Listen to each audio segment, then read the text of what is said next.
Sup, my name is Ray for TheCouncilNetwork. If you're looking for the Ninja Turtle episode, make sure just to ask down in the comment section below so I can link it to you, and this way you'll be notified when I link it to you. It's not that hard, it's a review. Stop disliking.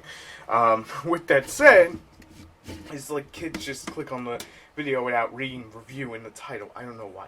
Anyways, with that said, let's get into today's review for Ninja Turtles Bat in the Belfry, which, honestly, I'm a little peeved that this is the final episode before Comic-Con New York. I'm going to explain that whole thing in a moment. So basically what's going to happen is there won't be no new episodes. The next episode is supposed to be the Super Shredder episode, for what I heard, rumors or whatnot, however you want to phrase that. And they won't be showing it till at Comic-Con New York. And following the trends for the past couple of years of Nickelodeon, they'll show it at Comic-Con, which is the first week of October, and I'll be able to review it. And then the following week, everyone who can't, be at Comic-Con New York can actually watch it then, and then we can go from there. So it's pretty much one of those situations that's a little bit annoying if you're not going to Comic-Con New York. However, the Council Network will be going to Comic-Con New York, so there's that. It's a good time for us, bad time for everyone else who likes Ninja Turtles. So this is the episode where Screw Loose and Wingnut were both introduced in that kind of redesigned way that Nickelodeon does, but there was a lot of centerpieces that basically will lead down later down the line. And the biggest one is definitely the Dark April thing, which I talked about at the beginning of the season, or mid part of the season. It's been so long because they drag out the episodes way too long. The way that they do breaks is just ridiculous. There's 5 to 6 episodes left. They're not going to air them till the start of October. So they're not going to air them until the start of October, and that's just ridiculous as it is. But let's talk about the episode and get away from the future, if you would. So, Wingnut and Screw Loose, I mixed the names up, are a bat and a mosquito in this incarnation Ninja Turtles. They're not their IDW comic parts. They take elements of their original, counterparts.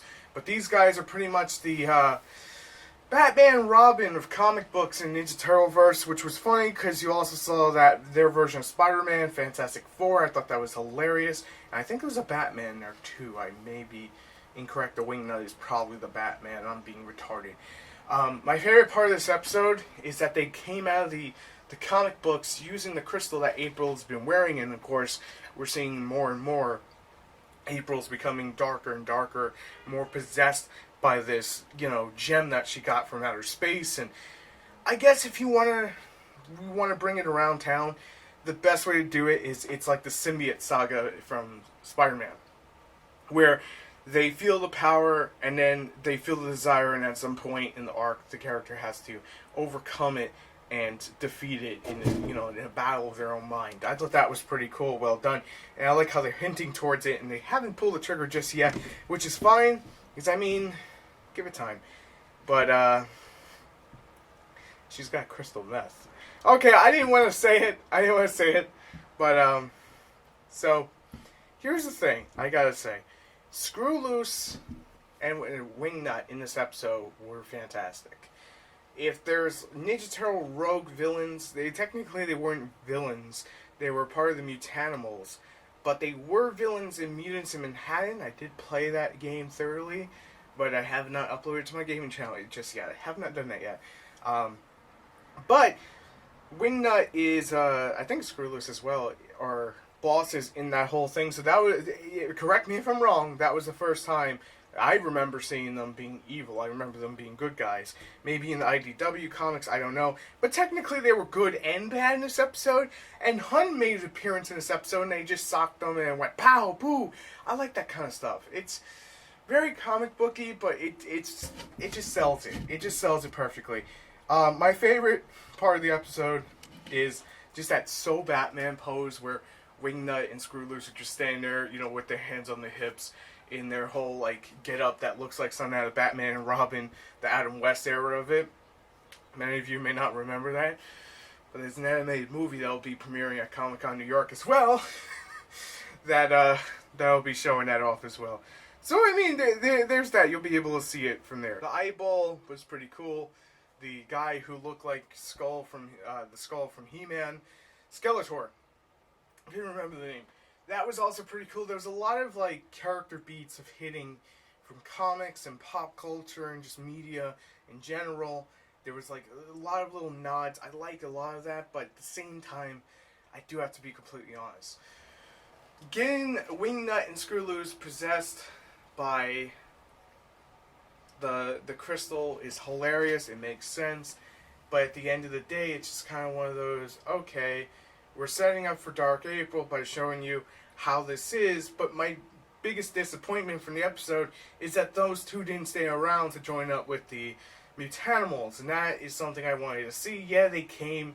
Yeah, they may come back, but still at the same time, it just lost opportunity in my eyes because these are characters that the nostalgic parts of me know and nostalgic Ninja Turtle fans know and have wanted since day one to come to Nickelodeon when Nickelodeon opened the door for a lot of these older characters to come back.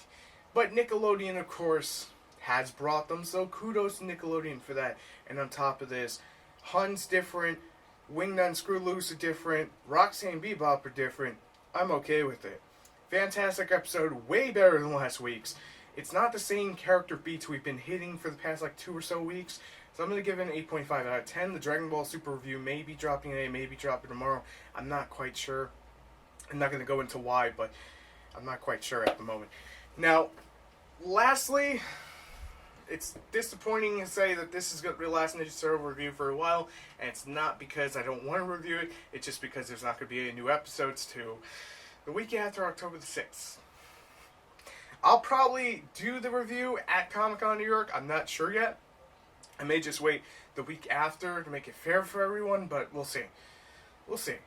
We'll see. Anyway, thank you guys so much for watching. Thank you so much for getting us past 500. We are on our way to 6, and that is amazing. I just want to say thank you. See you on the next video as always. Ryu out. Peace.